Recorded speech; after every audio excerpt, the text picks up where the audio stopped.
Welcome to the Apple Insider Podcast. This is your host, Stephen Robles, and this is a special Quincentennial episode, our 500th episode. And for that, Apple has released some huge news, namely a USB-C Apple Pencil. But we're going to get to that, some iPhone talk, and we have a special guest this week. This episode is brought to you by Fastmail. I love that for my email provider. And my good friend William Gallagher is joining me. How's it going, William? Well, really badly. I've spent a week trying to count how much time it would take to listen to all 500 episodes.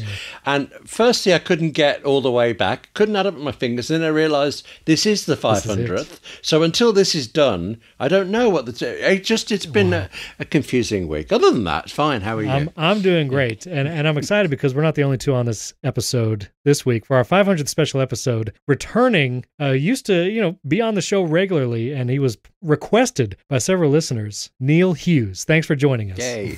Back by popular demand, right? Back by popular demand. 0.0 Neil, all is forgiven. Okay, let's just say that. You talk about going back and listening to all 500 episodes, William. I was on a lot of them back in the day, and I remember when we first started doing this, hiding in a bathroom so we could get the best possible audio quality, because the iTunes reviewers were relentless. They would leave comments about, my cat in the background and every noise. The quality had to be pristine, and I was sweating with no air conditioning in a bathroom just for everybody's pleasure here. So, that's right. How far we've come. Yes, and let's do a short nostalgia trip. So I had the privilege of launching this podcast. It was in 2015, I believe it was January 2015, and I was on the first maybe 10 or 15 episodes of it. And Neil, I think it was you and I, at least for the very first one, I believe, or the first 10. And so it's has come full circle. 500 episodes, let's see, 2015, the quick math here, 8 years. So close to a decade of this podcast. Whoa, wait a minute. By Apple standards, we're obsolete then. That's true. Oh, that's true. No, that's for I liked being vintage, but... I'll take vintage. I'll take vintage. Throw us in the landfill with the ET cartridges. Exactly. And the leases. Listen, I just bought an iPod video on eBay, so even discontinued Apple devices have a Really? lot. Yeah, I was nostalgic. I still have a classic in my drawer, but the problem is it doesn't work with Apple Music. So it does not. It's really annoying because I really wanted to put Lost on it because that's the first thing I watched on my first iPod video, and I couldn't do it. But anyway, we have exciting news. Apple was really kind to give us some of the biggest news of the year for our 500th episode, namely a middle-of-the-road Apple Pencil and a health research in Pickleball. And so we'll get to that in a second. But as customary, we have some 5-star reviewers to thank, and I even actually have 2 audio clips from listeners of the Apple Insider podcast, one with a question, one just thanking us. And so would love to share that with you all, and then we can comment on it. That'd be fun. I want to thank our 5-star reviewer, Sparko978 from the Northern Ireland in the United Kingdom. Thanks for that. A. Rogers, which was a Brit, now living in North Carolina. William, I think you should follow suit. I think you should move. Come on over. The water's fine. Oh, okay. I thought that sounded like go away for a minute. No. I was confused. He's doing it. He moved to North Carolina. I think you should do it too. While we're UKing, though, I should say, he's called it the Northern Ireland. It's just Northern Ireland. And there is so much history into that you don't want to go into. But just so it's not like it's an island to the north. Sorry. Okay. So it's England, Scotland, Wales, Northern Ireland. I better shut up there because it gets messy. Oh, no. Okay. Do we just create an international situation like this? Okay. Very good. Jack the Toolboy from the USA. IDK Adam from the USA. He loves the chapter art. And so thank you. Yes, if you listen in Apple Podcasts or Pocket Casts or Overcast, basically anything but Spotify, you get custom chapter art for the show. And then Minjin17 from Honolulu, Hawaii. He had reviewed us before. He gave us 4 stars, but it was a mistake. Rest assured to everyone. Yeah. And honestly, I feel like everyone who's given us a 1-star review over the years was a mistake also. So please go back and correct that. But... Well, I figure the 1 stars add up. But you're absolutely sure he meant 5, not 3. He meant 5. I'm sorry, he or she. I'm not sure. He meant 5. I did have a relative who was trying to give us 5 stars, and they thought they had to press each star individually to fill them up, and then it just ended up being a 1-star. Submitted after once. So I have a collection of screenshots of negative reviews that specifically mention me. So I do enjoy them. Do you for real? I do enjoy them. Oh yeah, I'll send you some after this. There's some good ones. Why do you do that? Oh, I really don't like myself. So let me just. Oh my goodness, this is you brood at night and you reread these comments. As you know, I've been on YouTube more, and William's a YouTube star as well, and so you get comments. Well, all that to say, we have to say, so many of you have wonderful things to say about this show and HomeKit Insider. Which, if you didn't know, you should listen to HomeKit Insider every Monday. Me and Andrew talk about smart home and HomeKit devices, and Apple Insider daily, also Monday through Friday. Top headlines in just a few minutes. And I will say again, so much positive feedback. And actually, I'll play one now from one of our wonderful listeners that actually sent in a nice thing to say because I tweeted that out. So here's that. It's Scott from Sydney, Australia here. I just wanted to congratulate you guys on the 500th episode of the podcast. I have been a long-time listener and really love the podcast and everything that you do. Thank you so much, and keep up the awesome work with the podcast. Let's talk about the news. Huge news this week. Massive. All right. We were going to see maybe iPads, iPad mini. There were some rumors. There was like a rumor roundup. I really wanted to see like a cage match between all the rumor mill people, like Ming-Chi Kuo and Mark Gurman just getting a ring together. Some were saying iPads, some were not. Spoiler, there were no iPads. All we got was a pencil. No, I'm sorry. Actually, let's be totally accurate. First, that was a great comment, glowing from that. Lovely. But also, new eSIM version of the iPad in China. Tell me that isn't a headline. Come on. Thank you. Yeah. Thank you for reminding me of that. Yes. And so that isn't a headline. That's what you're saying. Okay. It is a headline. It's just, so we have a new Apple Pencil. This caused much controversy because everyone felt like this is very confusing. And so basically what Apple launched was a pencil that is now the most inexpensive pencil at $79. It's $69 for education. $80. The first generation Apple Pencil with Lightning connector is still around for $100, $20 more. And the Apple Pencil second generation that charges wirelessly is $130. Those are the three pencils we have now. And the USB-C, the new one, which is, to reiterate, $80, has a USB-C port that you plug it into charge, and it lacks some of the features from the second generation Apple Pencil, namely pressure sensitivity and wireless pairing and charging. So in order to pair it and charge it, you have to plug it in. Only the second generation has that capability. This is basically for the iPad that has USB-C, the base model iPad, but not like the base model that still has the home button. This is for like just the regular base model. And so then everybody commented like, this is now just as confusing as the iPad lineup and, good for clicks, I guess. But I don't know. Neil, do you feel like this is as confusing as it sounds? Yeah, it's a complete mess, but that makes it fit in perfectly with the iPad lineup. It's just like the entire iPad lineup is a complete mess. It's like, okay, this thing charges via USB-C. That's great. It's cheaper. That's great. Yeah. It attaches magnetically to the side, but doesn't charge magnetically like the other ones do. So, people are going to put it on there and think maybe it's charging, or, it connects to some devices will have the magnetic slot for it to hold, some won't. It's just, I think I'm glad that it exists because a lower cost Apple Pencil that improves, input with the device, and the range of inputs is ultimately a good thing. Right. But they should have at the very least gotten rid of the first generation model, but they can't because, it has certain features. I don't know. That's the deal. It's like the iPad with home button, which is the 9th generation, it needs to go away. I understand why it's not gone away because it's the cheapest, and with education discount, it's $300. Whereas the 10th generation, the one with USB-C and the camera in the right place, is $450. And until that price can drop, I think Apple is going to keep both of them around, which looks like this is going to be the first year in a while where we have not had any new iPads launch. No new Air, no new Pro, no new base model, which is typically the one that gets that annual refresh cycle. It's just no new iPads. So, and I know William was just dying to buy yet another iPad Pro, and yet now he cannot. He cannot do it. So I don't know, William, are you confused by this Apple Pencil? Are you going to get one? I'm confused by the last few moments. I was doing all right until then. Okay, the original pencil's going to go away, fine, and then we'll be just left with these two, and that would make sense. Except the thing I realized, just as you were saying, I realized I don't know. The new pencil, is it also limited to specific iPads like the other one? The confusion for me was you have to have the right pencil for the right iPad, and I think that's terrible. But does the new one just work with whatever you've got? I believe it works with all of them. It works with all of them, yeah. Then that's a good thing. It is. I can tell you, actually, I was on holiday in Tokyo and we were going through the hotel stuff, and my wife called out saying, "Do you want your Apple Pencil?" I haven't got an Apple Pencil. Someone had left one in there, and it turned out to be, it worked with my iPad. So it's the best bit of the holiday. Practically paid for the holiday itself. You're just looking at me now. I'll shut up. The bar is low. I think so. I'm looking at the compatibility, and basically the second gen Apple Pencil that we've had for a while and this new one It's compatible with all the same devices, except the new one adds the 10th generation iPad, which is, again, I think answers the question, what is this for? If you were looking at an Apple Pencil, while this is $50 cheaper than the second generation Apple Pencil, I would encourage anyone, save the money and get the second gen pencil, because that experience is just going to be so much better to charge and pair it wirelessly just by slapping it on the top,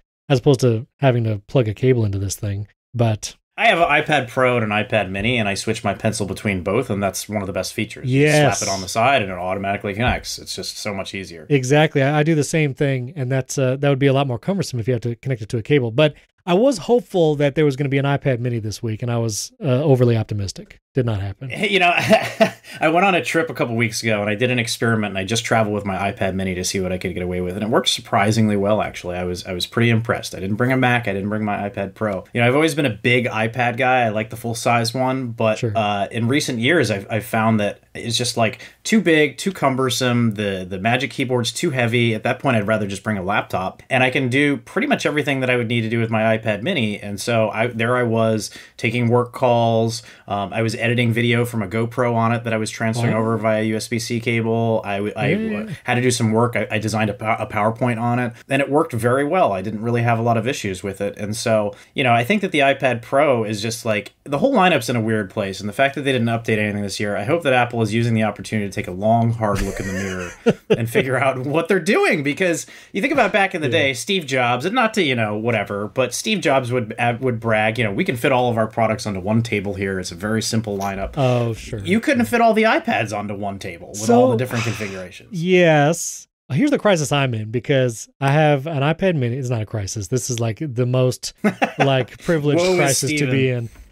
So I really use an iPad, because the big question is like, what is an iPad for? And like, I've had that question answered for myself. I edit podcasts on iPad. That's like the main use case. The other day, I actually used Final Cut on iPad, believe it or not, to edit some like drone footage of a skate park. My kids went to a skate park. I took some drone footage. Awesome. It was really fun, actually. And Final Cut worked well for that. It was fun to do it on the iPad, had a little USB hub to import the SD card footage. But for me, it's like, I don't like having to manage two iPads. Like, I love the Mini for reading. Sometimes I edit podcasts on there just because it's so light, you can't beat it. But I love the promotion of the 12.9-inch iPad Pro and the XDR screen. Only the 12.9-inch has the best screen of all the iPads. And I think back, I used to just have an 11-inch, and that was a wonderful time because it felt like kind of a mix between all the worlds. It was really good, but I want the best screen. And the Magic Keyboard makes it really heavy. And so maybe next year, some of the rumors are that the Magic Keyboard will be updated to be lighter and thinner. I think that would help. I've been rocking the Smart Keyboard Folio,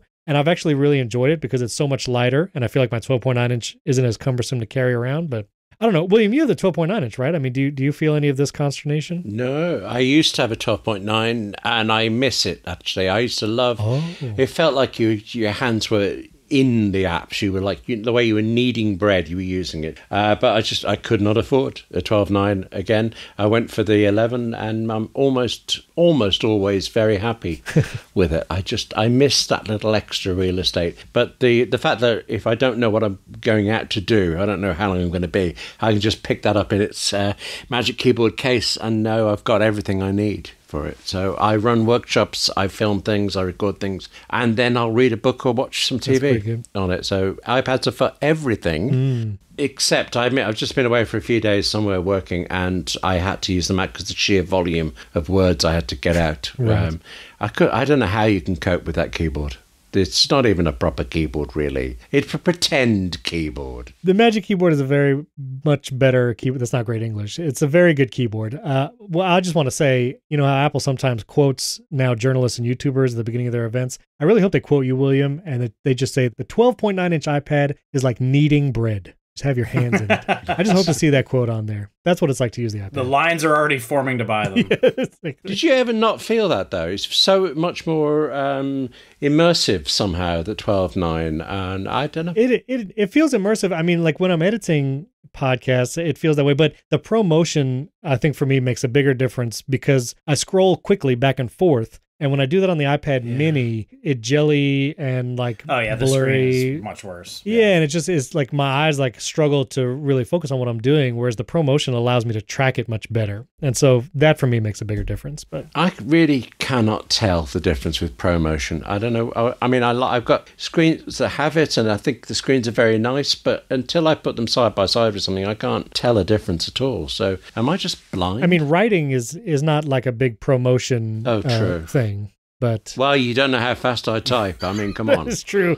Seriously. Okay. How many words a minute do you type, William? Now that I wonder. It used to be 120, but that's a long time since I tested myself. That's pretty good. I think it must be below. But I'm doing about 20,000 words a week or so. So it's, it's not slow. That's pretty good. Yeah. I mean, you don't usually brag on this show, but that was a pretty good brag. I'm down for it. I'm down 120 words. Okay, I was being factual. Exactly. Okay. I think the most telling thing about the iPad Pro is, and Apple's lack of clarity on it, is the fact that a few years ago they launched it with 16 gigs of RAM as an upgrade option. And that was clearly purely because they wanted to consolidate the supply chain so they could have consistency across the Mac. And people were going out and buying and going, oh, there's going to be an update to iPad OS this year that's clearly going to take advantage of the 16 gigs. No, it didn't. And it's completely unnecessary. And you don't need that much hardware on an iPad. You just don't. Listen, when I'm doing split screen, I think that 16 gigs is doing work when I'm split screening Notes and Safari. Okay, it's really getting it. Working hard. Neil, because I don't think you've been on since this feature launch, do you use Stage Manager anywhere? I do, actually, yes. Oh, really? So I have it set up right now. So I'm on an Apple Studio display, and then to the left of it, I have two iPads. I have an iPad mini, and I'm using universal control for these, and I do split screen between mail, personal mail, and iMessage. Oh. And then on the iPad Pro 12.9-inch, I use a Stage Manager for that, and I have a bunch of work apps open. Do you have Stage Manager on your Mac, or are you just doing that normal? Just on my iPad. I don't hate myself that much. Okay. Everyone's been telling me about Stage Manager and that I really need to give it another go. At least it's not great. It's not great, but it is, the fact that I can have 4 apps open on an iPad and just glance over and have it when I'm using it as a second screen is nice. Right. But if I take my iPad away from my computer and I'm not using it with the mouse and keyboard here and I'm just using it as an iPad, there's no way I would use Stage Manager. Okay. William, you're not a Stage Manager guy, are you? No, not at all. And I do occasionally use my iPad as a universal control screen, and I use it to have things I can look at, but then it will be OmniFocus and the calendar at most, usually one or the other. I don't tend to need to refer to a lot on it, so I never actually thought of using Stage Manager just for that, but I'm not going to. So I would use Stage Manager on an iPad mini if they gave it the M1 chip. That'd be great. I would totally do that. I would totally do it. It would be totally usable. Like I said, I worked on a trip with this. I had a keyboard and mouse there. It would totally be manageable. Okay. I would love for them to put an M1 and ProMotion. That's all I want. Apple. I would love that. I would love that. All right. 17.1, the release candidate came out earlier this week, so we should be seeing it next week. Not a ton of updates. There is like Matter lock support in iOS 17.1, so that's cool. There's also different display options for standby mode, which is helpful. I still cannot get the home widget in standby mode to actually work with custom devices. It just glitches out every time, and so maybe it'll fix that. I think widgets are broken across the board on iOS 17. Since I've updated, all my third-party widgets are showing up as blank. I'll load the app, and then when I restart, they don't load again. So I think that's just a big system-wide problem. It's a feature. I think it's a feature. Just keep you focused. You know what I mean? Yeah, exactly. Yeah, I've noticed that also on my Apple Watch, there's been complications in watchOS 10 that just don't appear. Like my AnyList complication, it's just a dash. It's just a line. It doesn't show anything. So hopefully that'll get fixed. That should be coming out next week. Still no Journal app. It looks like we'll have to wait till 17.2. That's exactly what I was going to ask you about. No sign of Journal. No sign of Journal. And that was one of the things I was most excited about from WWDC. And so I'm hopeful for that. I also really was looking forward to the crosswords in Apple News Plus, and I know you've got them, but outside of the US and I think Canada, we don't have them. So, nope. Oh my. So yeah, you just keep talking about them. That's all fine. How hard could the international licensing on a crossword puzzle be? I expect actually it's the sourcing of it who writes it. Yeah, we're not dealing with the WGA writers' strike here. Like this is a crossword puzzle. I have a friend who's a horror novelist, but also does crosswords. So I actually gave his name to Apple.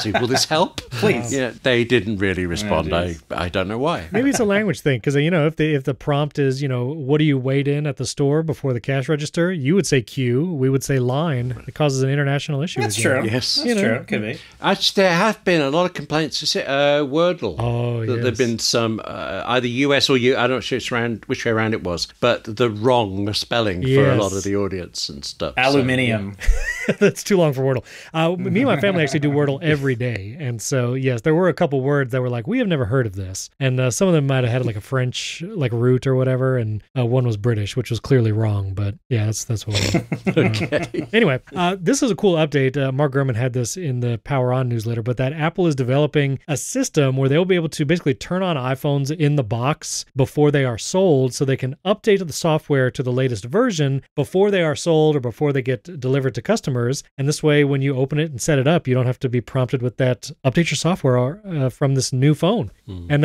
that's pretty wild and pretty cool. That's It sounds, I mean, it was so incredible. It sounded like a gag. I actually looked to see the date. But then, yes, you think that's Apple doing something really imaginative, really clever. But just think of it in the stores when you're the poor man or woman whose job is to put one box after another over it all day, updating this thing. Oh, that's just, so it's not like a push thing, like a mobile management type thing. Well, it sounds like you put it on top of them. Transfers to the box, right? Like there's some sort of a connection. That would be painstaking. So there you go. You know what this made me think of was, MagSafe, we've had it for a few years. I love MagSafe. I'm a big MagSafe fan. There's an NFC chip in MagSafe, and the only thing that it gets used for is to let the phone know the color of the wallet that you've attached to it. And it's like, think of all the things we could do. Yes. Like, we could put any... Supposedly standby mode, the NFC chip will remember what you have set in standby mode per MagSafe device. Oh, true. So if you have a MagSafe stand in the kitchen and you have standby mode with widgets there, it should always show that widget screen. And then on your nightstand, if you just use a clock, show that. I've not gotten that to work yet, but it's supposed to. Oh. I have a MagSafe thing mounted on my nightstand for when I go to bed, and I actually, because the NFC reader in the iPhone is above where MagSafe is, I have an NFC sticker on my nightstand that'll trigger a nighttime mode when I go to sleep, but it has to be positioned just right for when I lay it down. But why can't that just be built into the MagSafe thing? I should just be able to program it to do whatever I want, right? I guess it would make sense, yeah, because I love NFC everything, but I've also, you can trigger shortcuts with an NFC tag. Right. You can make automations there. You can't do it with an Apple Watch, though, and I've always found to be annoying because the Apple Watch clearly has NFC because you could do Apple Pay wherever. I use it for my door lock, yeah. Yeah, home key and everything. I would love just to be able to tap my watch on a little sticker, and William's going to make a joke about me hitting my Apple Watch on door frames in a moment, but I would love to just be able to do that, especially in the car, because I have an NFC tag there, which is start playing a podcast when I scan this, 100%. Whatever, and so it'd be nice. But William, did you have a joke you'd like to share?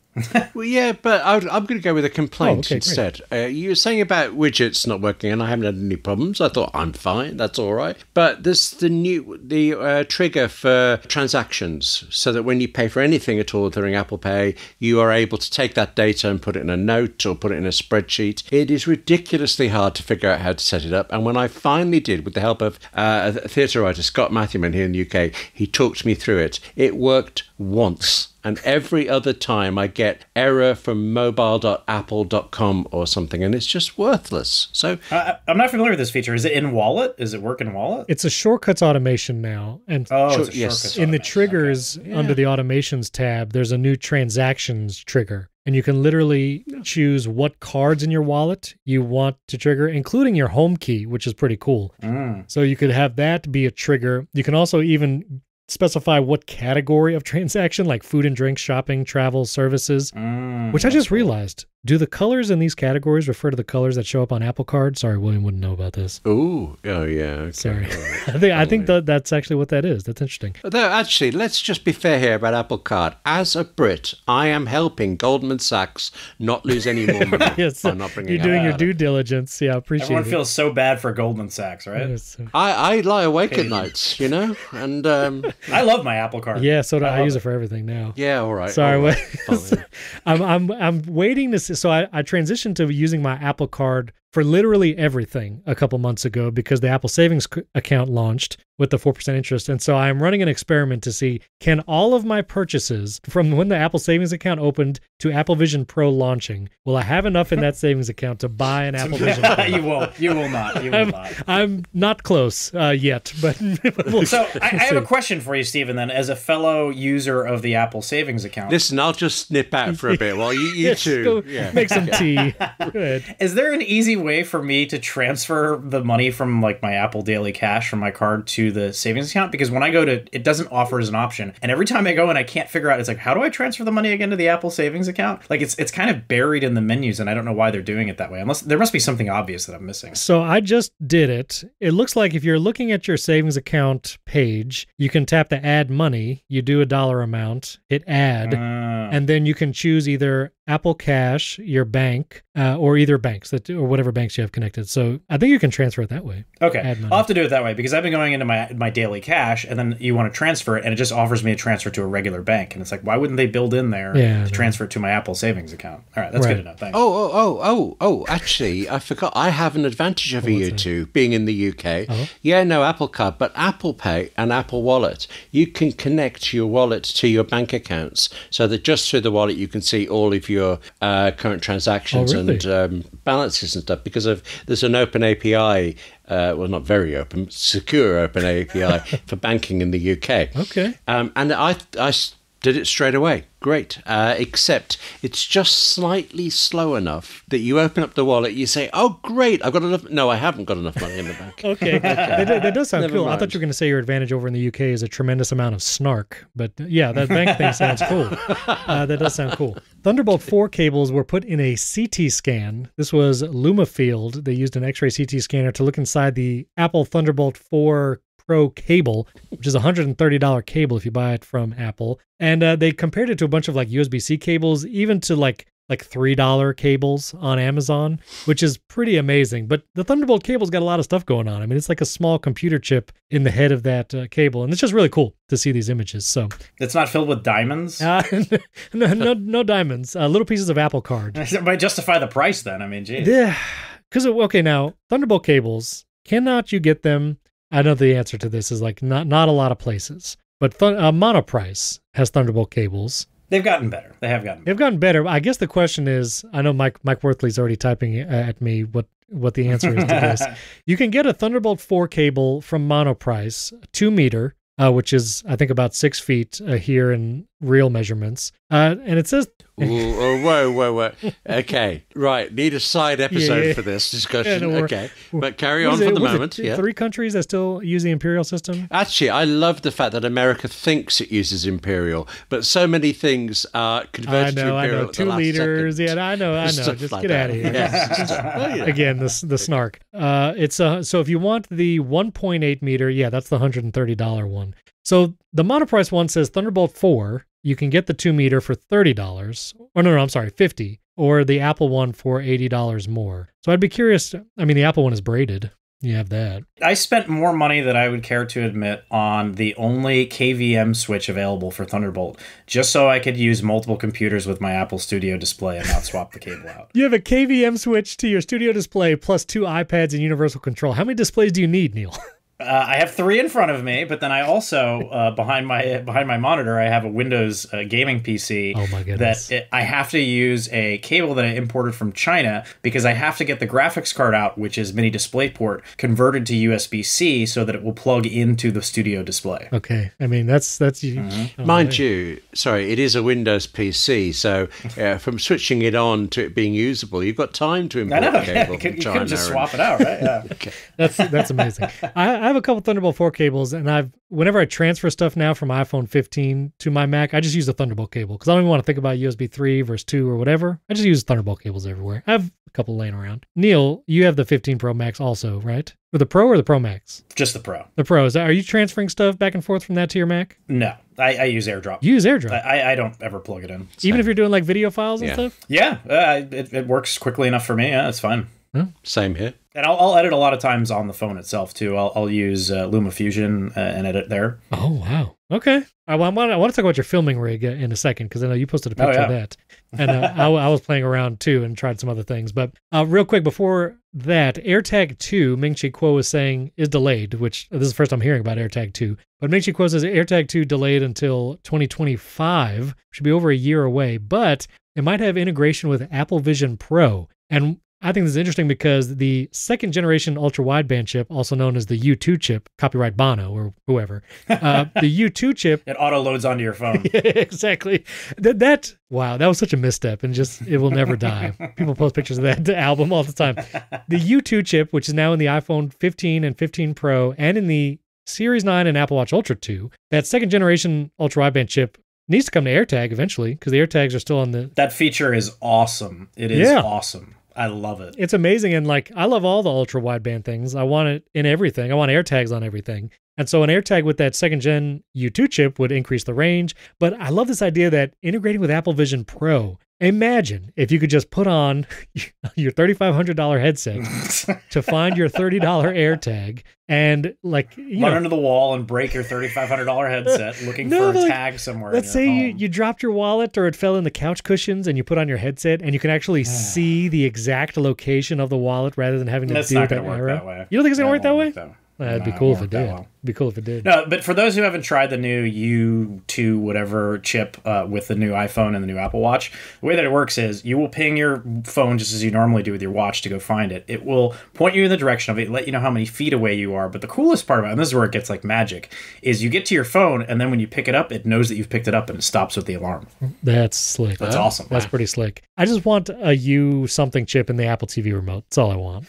One day. Because you could do it, like you could do quote unquote find my Apple TV remote and it uses Bluetooth to kind of tell you how far away it is, but you don't get the arrow of like, go over here and get it. But I was trying that during the beta process and it's just I couldn't ever get it to work. Not only the not finding it business, but even the very start of starting the process of finding. It would work if I just restarted my phone and just restarted a TV set and then it would stop working. So maybe that was a beta thing and I just gave up too early. It was really buggy during the betas, but I've tried it a couple of times and it's worked better since the actual release. Oh, right. Which I also want to mention, maybe I mentioned this before, but in tvOS 17 now, if you have restrictions on certain apps, like you've set a restrictions passcode and you've age restricted certain apps, you can now open that app and unlock the restriction with your device without the number code. And like there's a little card that slides up and it says, unlock or whatever, and you can unlock the app from the Apple TV on your phone just because it's connected to your same iCloud account. So that's pretty cool. Just give us a camera on the Apple TV and be done with it. Jeez.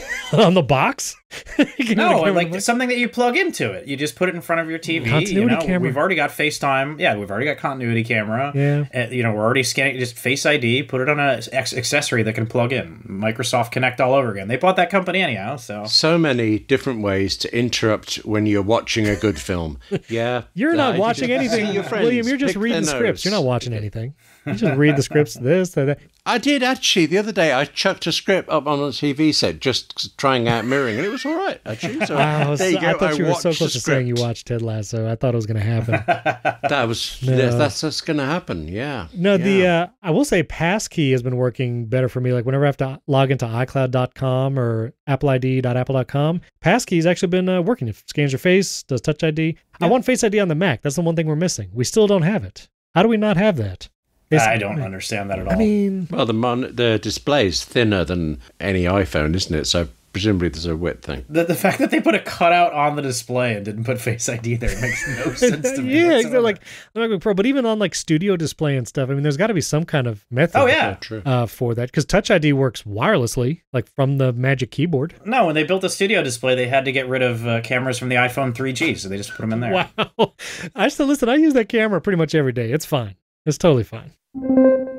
This episode is brought to you by Fastmail. Listen, we all have to use email, contacts, calendars every day, and that's why you should use one of the best services out there. And I'm telling you from personal experience, because I literally, before they were ever a sponsor, because I transferred my entire email life to Fastmail, an email provider that puts your privacy first. Listen, for over 20 years, Fastmail has been a leader in email privacy. It is ad-free. There is no tracking. You can view your calendar, email, and contacts all in one app. It works directly on all your Apple devices. You can set it up on your iPhone, your iPad, your Mac. It all works great. Plus, there's a Fastmail app you can use, and the Fastmail app is actually really good. I actually find it to be one of the best just email apps on the iPhone. You can do things like masked email, scheduled send, actual snooze, unlike the built-in Apple snooze. You can actually snooze in mail, so it goes away from your inbox, comes back at the time that you set, custom rules, and more. I also have lots of custom domains and domain aliases in my Fastmail account. And Fastmail makes it easy to set all of that up. And they make switching providers super simple. I actually imported all of my mail from the Big G service into Fastmail. It had all my messages there. Everything is searchable from my many years of being somewhere else. They made that entire process super easy too. Of course, human support is available, and you can customize Fastmail features like folders, labels, custom swipes, themes, and more. I cannot recommend it enough. I use it personally, pay for it personally,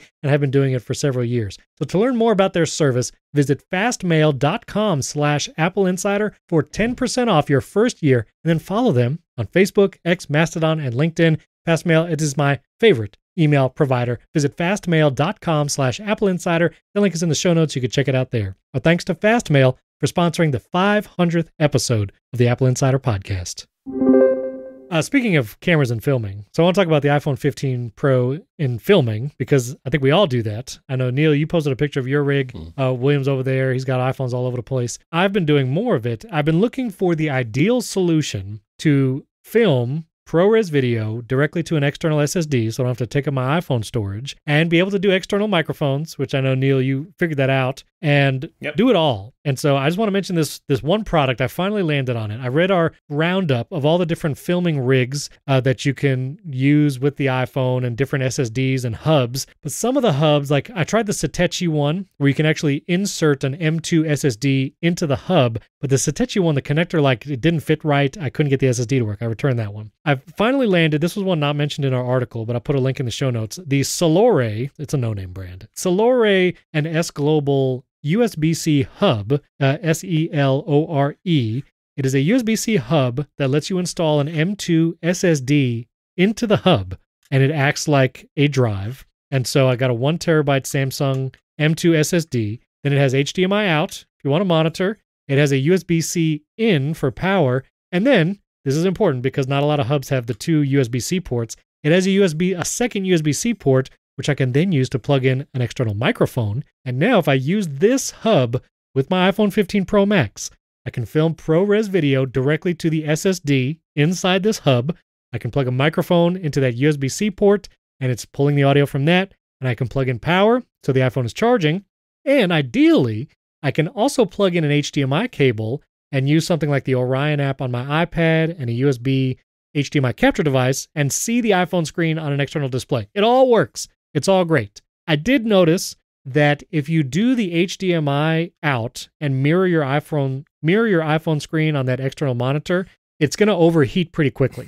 I did 4K 60 log footage, and it lasted 8.5 minutes, and then my phone said it overheated. Yeah. I did a second test where I did not do the HDMI out. I just went to that display, and it recorded until the SSD filled up. It created a 998 gigabyte ProRes file on the SSD, recorded directly from the iPhone. It didn't drop any frames, and it worked great with this particular hub. And so you can do it. The mirroring display, I did see Patrick Tomaso on social media. He said that he actually AirPlay mirrors his iPhone screen to like his Mac to monitor the video, and that does not result in overheating. So that might be a solution. I haven't tested that yet, but that has been the system that I've devised, and it now works. And this hub makes it all possible. So Neil, tell me about your filming situation. Yeah, now you just need to move to Antarctica and then it'll work perfectly, right? Can I be honest? I did buy the $60 MagSafe Razer fan. Oh, really? Because I feel like I needed accessory. I needed to do it for science. I was like, let me see if I can get more recording time with a fan on my phone. So I'm going to try it. But anyway. Yeah, I'm always amused when you see like those enthusiast things that people have where they like open up their PC and redo the thermal paste and all that stuff. Liquid cooling. I'm sure that there's a placebo effect where they convince themselves that it all works better. It's a lot of, as I mentioned, I went on this trip with just my iPad mini. And when I first bought the iPad mini, it was an impulse buy just because I was like, wow, this is really not what I expected. And I'm excited by it. So I just got the entry level model, 64 gigs. So I went on a family trip down to Grand Cayman and I just brought my iPad mini, figuring I'll get away, I'll unplug from work. Brought a couple GoPros with me, went out in the water, shot some footage, and then I wanted to edit, so I was using LumaFusion on my iPad Pro, on my iPad Mini, but quickly ran out of space because it's only 64 gigs on there. So when I got home, that was when I went down the rabbit hole, which I looked into, and I used the guide that we had on Apple Insider for recommended portable storage. So I got this thing that's like I don't know, the size of your thumb that holds a terabyte of data and plugs in over USB-C. But then it was like, well, I want to transfer between the GoPro and the external solid state drive. I need to get a hub. So I already had a hub, and I was using that, but it was kind of big. And then I was testing, can I do this with my phone? I wonder if I can do this with my phone. So then I went on Amazon and found the smallest, and I'm all in on USB-C. I don't want any USB-A ports in my site. If you show me one, get out of my face. I don't want to see it ever again.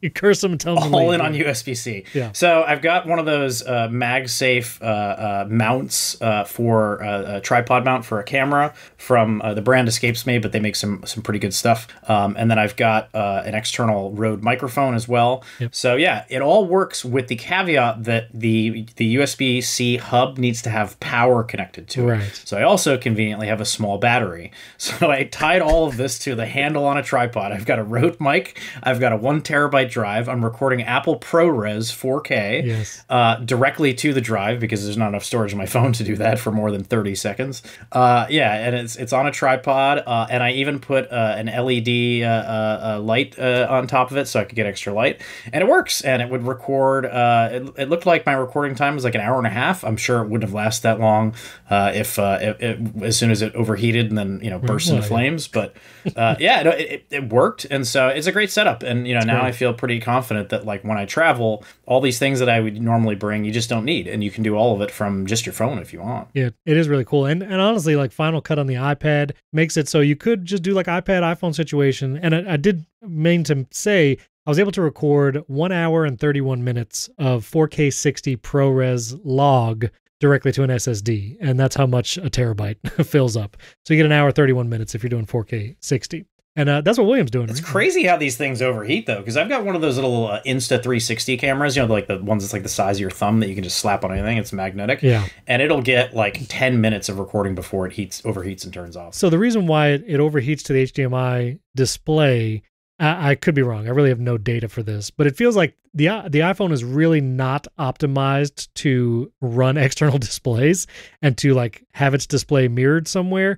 And I say this also because with CarPlay, if you ever try to use CarPlay and then also like record a video while CarPlay is running in the background, it like totally grinds to a halt. And if you try to interact with CarPlay, it's just going like it barely moves. And so I think the iPhone is then choosing like it's going to prioritize you recording the video as opposed to the CarPlay interactions. So, but the video recording overheats it too. That's very processor intensive. Yeah, it is, absolutely. Especially for these high resolution videos. What we really need is we need a MagSafe ice pack. that's what I want. MagSafe. I think that's compatible. Liquid MagSafe. Yeah, totally. William, get on that. Sorry, hang on a second. I'm still catching up. I'm doing notes. USB-C, HDMI. Wait, now when are you filming to your SSD. Internal storage like Apple intends? Yes, okay. I am. I mean, I've only shot one thing. I had 10 minutes to shoot a 10-minute video. So I pulled the car over, I shot, it worked, out of there. So there's no real one take, that's all you get yet. That's it. Yes, but hey, I'm a pro. What can I... Yeah, all right. Fix it in post. Fix it in post. What a thought. So I want to look at this, and I genuinely am making notes about all these initials you keep saying, but I haven't got the time to experiment yet, and I'm intrigued by it all. I'm looking forward to Elgato's Prompter's semi-related thing. Yes. That I'll be able to film using the iPhone and having, you talking about a separate display, powering it stuff, it'll have its own display for teleprompter stuff. I think, I'm going to spend a lot of time playing around and then probably spending quite a lot of money. So I want to thank you both for steering me in multiple directions. That Elgato teleprompter looks amazing. It's shipping in December, but it can basically act as a secondary display.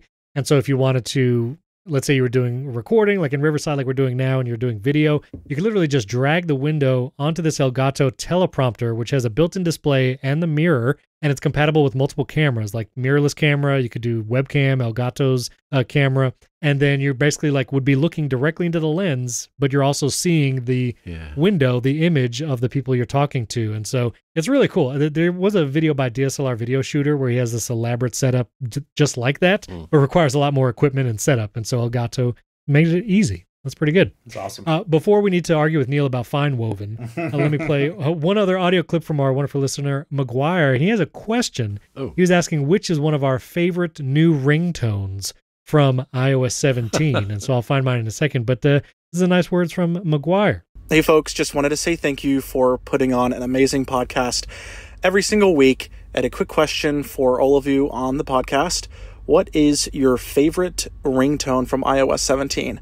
Mine definitely has to be Quad. Now, iOS 17, there's a host of new ringtones and text tones, and I'm going to pull mine up here so I can change it. Which one I have? This is now my ringtone. It's Departure from the new ringtones.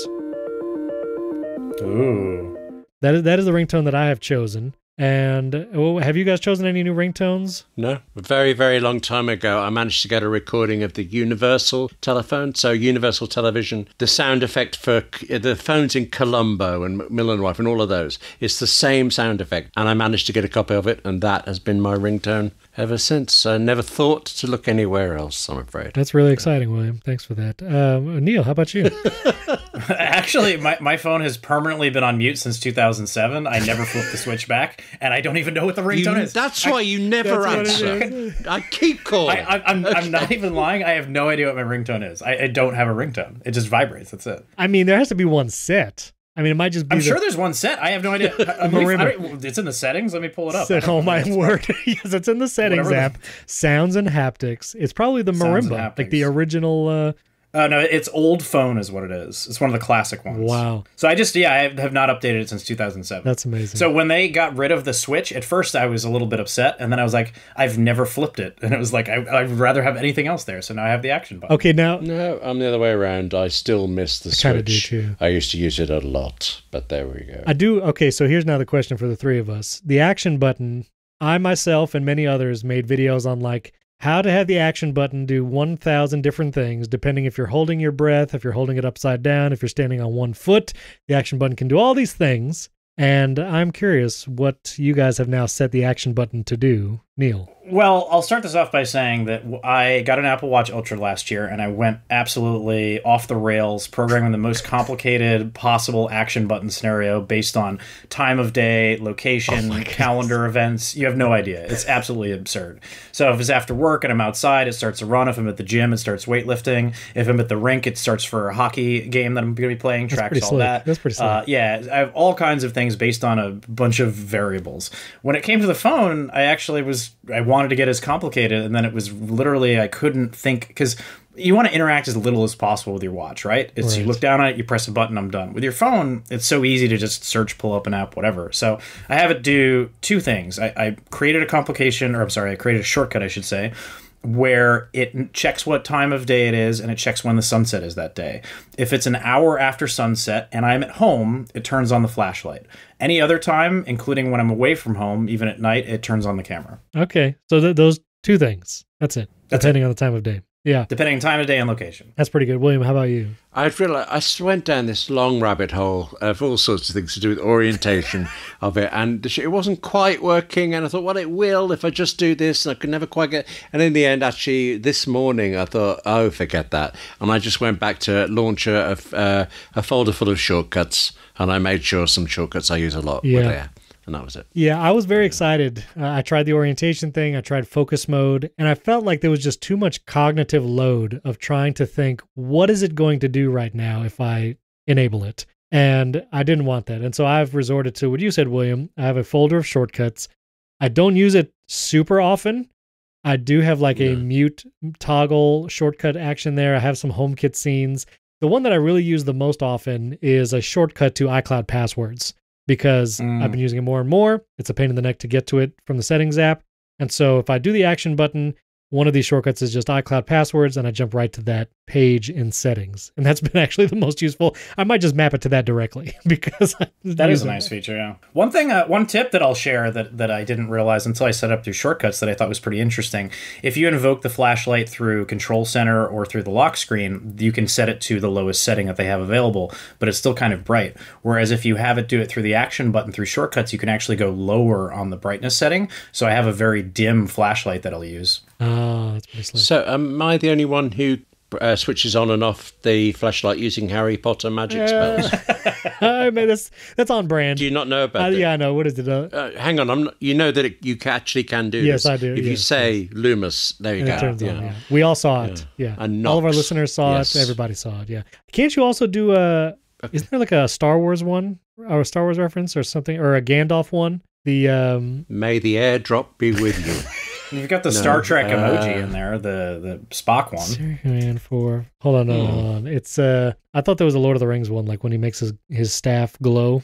I think you guys are a lot of help. I appreciate it. Okay. You got it. I'm so here for it. I didn't get far enough through Lord of the Rings to know what you're talking about. I've never watched or read a Harry Potter book ever, so I'm not the wrong person to ask. Oh, wow. Well, now you see, you're going to be on this episode. You've now created a bunch of outrage, and now we're going to have to deal with the backlash. Come at me. Let's go. Go ahead, Neil, on X. All right, FineWoven. Neil, you said you actually like FineWoven. Defend yourself. So let me start this off by saying I'm not going to say that FineWoven is better than leather. It's not. And I'm not going to sit here and defend the Apple Wallet because I have bought it every year, and I use it because I like a thin wallet that connects to the back of my phone, and I find it convenient. Yep. But after about 6 to 8 months, it starts to fall apart, and the edges start to peel off. So every year I buy a new one, which is very frustrating. So in a year, I may hate FineWoven because the thing starts to fall apart. But for now, I like it because, number one, I have the case as well, but I almost never use a case on my phone. I only use it if I'm traveling. I'll just put it on there, so I have it on there. So day-to-day, going out, whatever, around the house, don't have a case. Okay. So it feels fine in my hand. It's whatever. But the wallet itself is always on my phone when I'm going out. And the leather wallet, I have 3 cards in there, and none of them have raised numbers on them. They're all flat cards, and for whatever reason, they would not get out of the wallet half the time. I would be like, standing somewhere trying to pull out my ID, and I'm like wedging my fingers in there because the slide motion on the side isn't working. The leather would stick to the cards. With FineWoven, I have not had that issue. I get my cards out of my wallet every time, and so I will say this. If a year from now the edges aren't peeling off, I will prefer FineWoven over the leather wallet. My only suggestion is, have you tried the ESR MagSafe wallet? I have not. It's pretty great. It's a wallet that holds 3 cards, MagSafe. Also, it's a little thicker, so you might not like it, but it can act as a stand. Like the little clam shell opens up, and you can. Nah, I don't want any of that stuff. I don't. But also integrated Find My, and it has a little loop that you can push up, and then you can have a little grip for your phone, which my transition... Yeah, I don't want any of that. I don't want any of that. I'm sorry, you're both mad. There's a much better option. What's that? Okay, it doesn't do MagSafe, doesn't connect to the phone, but it's the Untitled Folder Wallet. That is very good. Nick Bentel's thing, it's this tiny little... Have you seen this? Yes, I got one. It looks like a Mac folder. I have one of those. What else could you possibly Is that what you use? That's your wallet that you use? Yes, I genuinely use it all the time, yeah. Good. It was a great wallet. I got one. But I like Find My on my wallet. I like being able to, be able to find it. Real quick, I do want to give Basic Apple Guy yet another shout out. He shared a GitHub article where there's a terminal command that if you want to download all of the macOS Sonoma wallpaper lock screen animations, you just want to download them all at once so you can just change to whichever one without downloading them one by one. You can do that terminal command, and I'll put a link to that GitHub article in show notes. And I do love them. I've been using all of them. You guys use the lock screen animation wallpapers? Yes, but I like to appreciate one before I try another. It's very cultured. Like fine wine. Take your time. Yeah. I actually used an app the other day to make my own portrait mode watch face with different layers of it. There's an app that you can use, and it was kind of cool. So I had a foreground and a background, and it looks nice. Do you use the macOS Sonoma animated lock screen stuff? I do. Right now I have it set to it flies over the Grand Canyon when I unlock my Mac. It's nice. Good. It's good stuff. They're beautiful. All right, well, let's round out the show. We had 2 questions from listeners for this. Hold on. We had 2 questions from listeners to close out this Quincentennial episode. I did look it up, and it's correct. This way William can't correct me again. But anyway, Andy, what? You going to say something, William? No, I feel like I've been put in Dictionary Corner here for this. And, I'm all right. Actually, I thought that's where you lived. Yeah, I was going to say. A Dictionary Corner over there in London. Yeah. Andy Levis, I think this was on Threads. He was saying, back when we started this show, so 2015, William, were you at AppleInsider in 2015? I'm trying to think back. No, I was far too young then. For sure. I was just a little bit Spring in school. chicken. Short trousers. Yeah. Okay.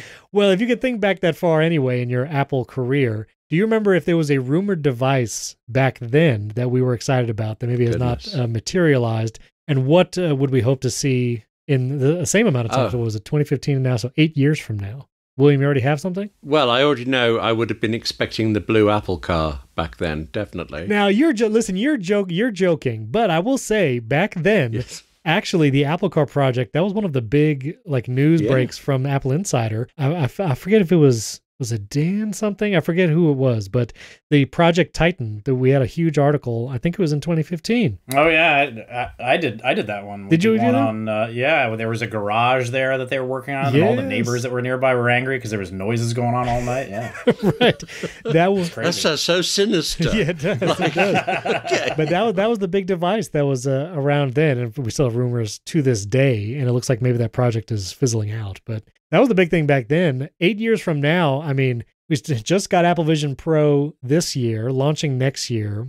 Another new product category 8 years from now. I mean, oh no, this is easy. Okay. How many did you say? 8 years from now? Yeah. Apple expensive. Oh, that's my what word. I'm expecting. How about? Yeah. I really don't. I mean, I feel like AR glasses are going to be the next thing after. Yeah, the that's VR the next headset. thing. I don't think Apple wants to even ship Vision Pro. It's just they can't fall behind on the development schedule for getting this stuff out there in terms of having the apps there, the infrastructure and all that. The fact that they have your face get broadcast to the front of the device shows that they're kind of embarrassed about it. They want to make these a pair of glasses, and they just know they can't. The technology's not going to be there for like 10 years, so that's going to be the next thing. Right. I do think that within the next 8 years, Apple will probably figure out the blood glucose thing on the Apple Watch. Oh, good point. And I think that would be. I think that will be just a huge step technology-wise and affect so many people. How accurate is that going to be, though? Probably not very accurate at first, but I think, it'll launch, and then several iterations later, I think people will be able to use it consistently. And maybe if it's like at least close enough to provide like warning signs, because...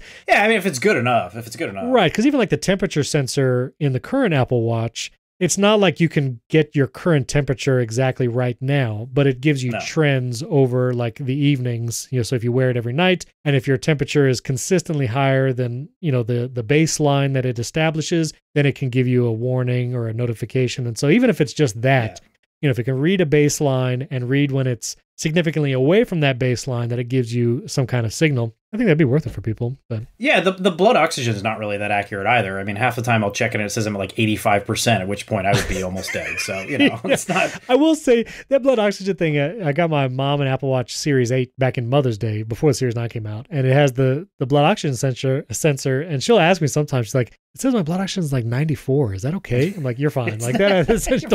Don't trust that sensor. It's fine. The thing is the reality of it. When you put something like that, a sensor on the wrist, there's only so much that it can do. That's why it's so bad at knowing whether you're standing or not. Like, if you really wanted to get accurate data, you would put something on your chest, but who the heck's going to wear that on their chest all day? So that's the compromise. You get what you get. The stand thing is funny. I'd be curious, William, if you experienced this. Well, if any of you, but like, I will be sitting, I'll get the notification on my watch, like, it's time to stand, because it's 10 minutes before the hour. Yes. I will literally do nothing different. I'm just sitting here working at my computer, and it'll say, you did it. You stood. Yeah, congrats. Yes. Congrats. Like, thanks. I clearly have not stood, but cool. Yeah. So you guys get those false positives? Oh yeah, and yeah. I like them. They're very easy to. I'm very pleased with those. So my older son, he has an Apple Watch, and he really tries to get like his move or exercise minutes in for the day. And every once in a while, like in the evenings, I would start seeing him like vigorously shake his wrist. And it took me, it took me a while to figure out what he was doing, and I was like, "Wait a minute, are you trying to get exercise minutes right now?" He's like, "Yeah." So got to get the credit for it. Gotta get the credit. Have you got a pet dog or anything? I do have a dog. I have not put the watch on him, but okay, yeah, all right. You saw where I was going with that. All right. Yeah, that would be fun. But all right, so final question here. This is from Shannon Long on X. Do you think Apple will ever make a wearable like the comm badge from Star Trek? And if not, what science fiction tech would you like Apple to make possible? I think this is interesting because you have Humane over there making the Humane AI pin, which it's kind of fun. Yeah. What do you guys think of that pin? I think it'll be all right. I think there's a deeper issue than the hardware here, and actually, even Star Trek had this because it drove me spare. Picard to Crusher. Well, there were 2 Crushers that we knew of, and he never got the wrong one, and they were never out. He never had to leave a message. All this stuff. I just know there were flaws. I literally have no idea what you're talking about right now. I know it's a Star Trek reference, but I will say Rewind.ai. I heard the ATP guys talk about this. I don't know if you guys have heard about this, but Rewind.ai, they have a piece of software that you could install on your Mac that basically screen records everything you do all the time. Oh, yes. This will go well. So they have a lot of information about privacy and security on their website. But the idea is there are times when you felt like, oh, what was that thing that I saw? Or I don't remember if it was a website or an email or a text. And the idea is that with Rewind, you can have basically anything that ever crossed your screen is then searchable and then findable. Well, they are coming out with a hardware product. It is not yet released. You can pre-order it today for $60, but it's called the Rewind Pendant. Have you guys heard of this? It's something you wear around your neck, and it's a little microphone, and it is something that will record, transcribe, and encrypt everything that it hears, all this, everything spoken, and it will save it locally on your phone. And so privacy and security, it doesn't go anywhere. It's, transcribed locally. Everything's local. Supposedly, like it has to hear permission given by a person in order to record. Like, so you literally have to ask. And then if the person says you have my permission or whatever, there's some kind of system there that will, I don't know, I only record when permission is given, which I feel like if it's listening for permission, it's listening. But anyway, but the idea is that it can record everything. And this should solve every marriage argument that has ever happened in history, because this will go well, I'm sure, as many of you know, where you can literally search the transcript and you said, well, you said this. And well, actually, let's go to the script and see what we actually said. But that is, this is a literal product that supposedly is coming soon. But it isn't local, is it? If it's going from the pendant to the phone, it's not local on the pendant, so it is being transmitted. Well, it's transmitted to your phone. So it can be intercepted some way. So, nuts to the local processing and privacy right away. It says no cloud. Yeah? It's not going to any cloud or internet server or whatever. It's from pendant to phone, supposedly.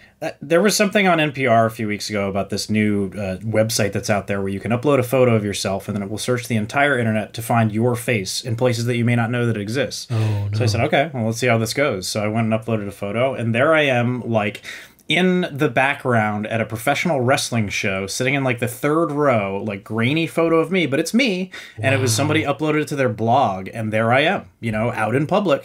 And you can just take my photo and find me. And it's no one is going to hear or see these things and go, ooh, I want to sign up for that. That sounds like something that I want to do. I just can't imagine having everything in your life recorded so that you could go back and index it is something that we really need. Oh, sorry. I thought you meant nobody was going to sign up for wrestling. Right. Okay. That too. I don't know if mixed feelings is the right word. The idea of I could see actual use cases where meetings. Sure, yeah.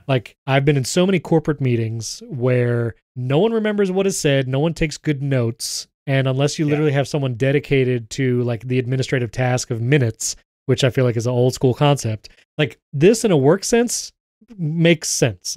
Maybe, I think, and I feel with all the remote recording now, a lot of that might just be, you could just do it that way, record on a platform, have it transcribed. Yeah. But I have mixed feelings, because I do think there is some value to being able to basically search your entire life to say what was talked about or what did someone mention to me.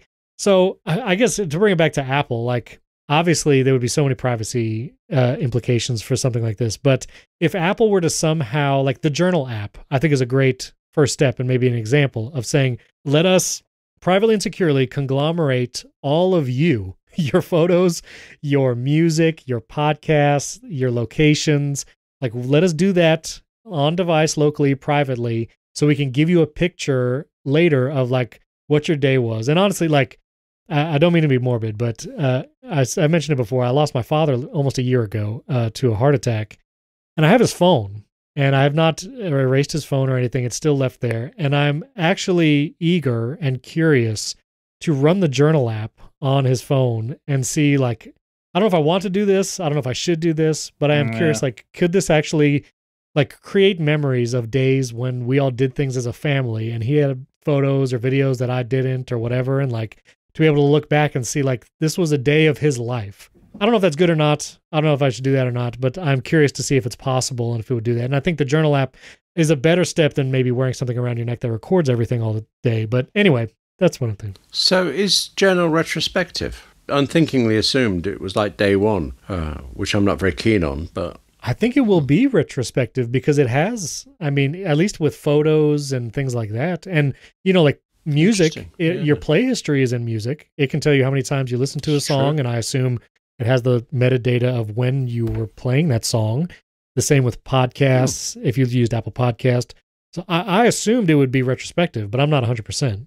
So I think that these things just creep people out, and I don't think they go very well. You know, just the other day, my wife was on Facebook, you know, a great Mark Zuckerberg production over there, and it has this new feature where it says, on this day, this many years ago, here's a memory, why don't you add one from now? And her grandmother passed away a year ago, and here's a photo of her grandmother from 2015, and it's like, why don't you post one from now? And it's like, that didn't go well. That's not what you want people to see when you go on your website. It is unfortunate because I also like would get notifications like, you know, it's your dad's birthday, give him a call. And it's like, well, how can I tell you this is not possible anymore? Yeah, that's not, So I don't know, like sci-fi wise from Apple, I feel like Apple Vision Pro is pretty sci-fi. I think I do.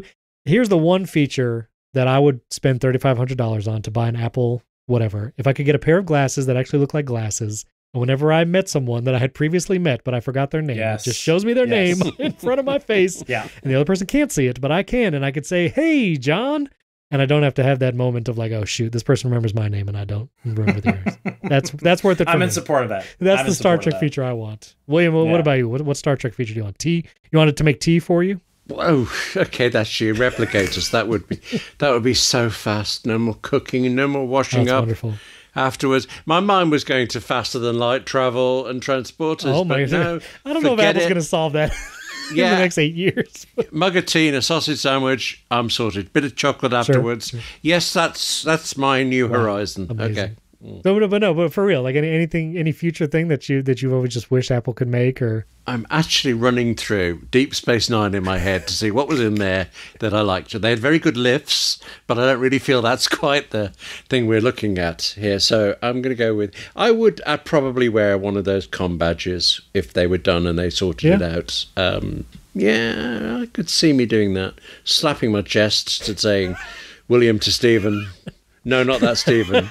No. Oh, well, can I leave a message with this? Yeah, okay. All right. Hey, AI, prank call Stephen. Thank you. Hang on. Neil, what about you? What Star Trek? You want to beam me up? The thing that I'm really excited about is augmented reality, and I've always thought it would be cool to have some sort of like, you know, you think about like laser tag or paintball, but imagine doing that with an Apple headset where you skin the world around you, skin the people around you, and it could be actually something that's healthy. It could be athletic. You go out and you run around and do something and play like you're a kid, but it's like a live action video game. I think that would be a really exciting development. That would be cool. I think Apple Vision Pro years from now will get there. Like, it'd be awesome if to feel like you're running in Hoth or some Star Wars galaxy, or for William, the Hogwarts, running through the halls of Hogwarts.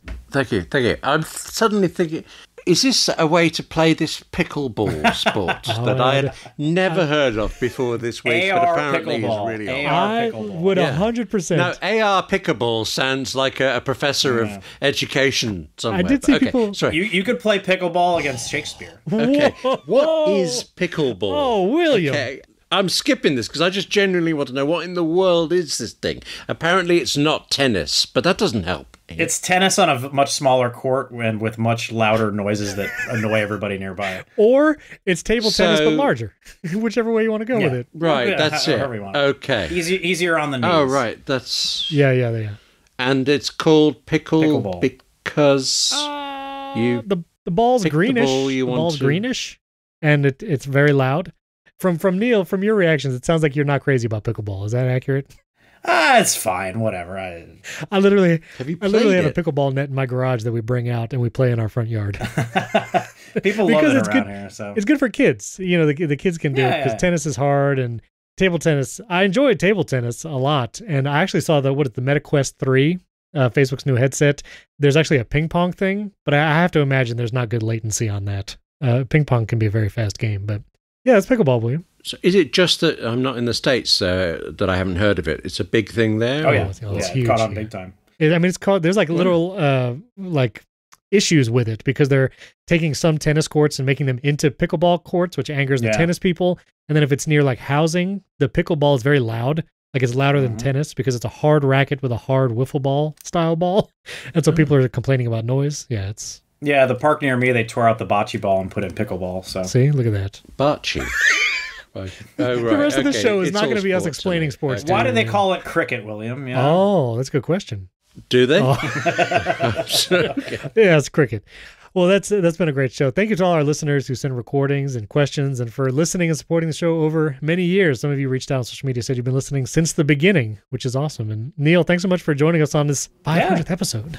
Thanks for having me, guys. Excited to be here. Fun to have you, William. Thank you for many years of service. Well, if anyone has been listening, could they just jot down how long they've spent listening? Because I'd really like to know how many minutes of Apple Insider podcasts there are. Driving me spare. Are you trying to do? You want to do the work it math? out. 500 episodes times. Yes. That's a lot of hours. An hour each. Yeah, but I'm good on the 500. I've Just worked ask that one out. ChatGPT. It's the times. Ask your Rewind Oh, Pendant. actually, good yeah, idea. you can just ask ChatGPT. Yes. There Oh, you I'll go. do that. I'd say ask Okay, Siri, but thanks. she's not going to get it right. But anyway, yeah, ask That's ChatGPT. definitely not. Yeah. Anyway, thank you all so much. If you'd like to support the show, you can do that at patreon.com/AppleInsider or directly in Apple Podcast.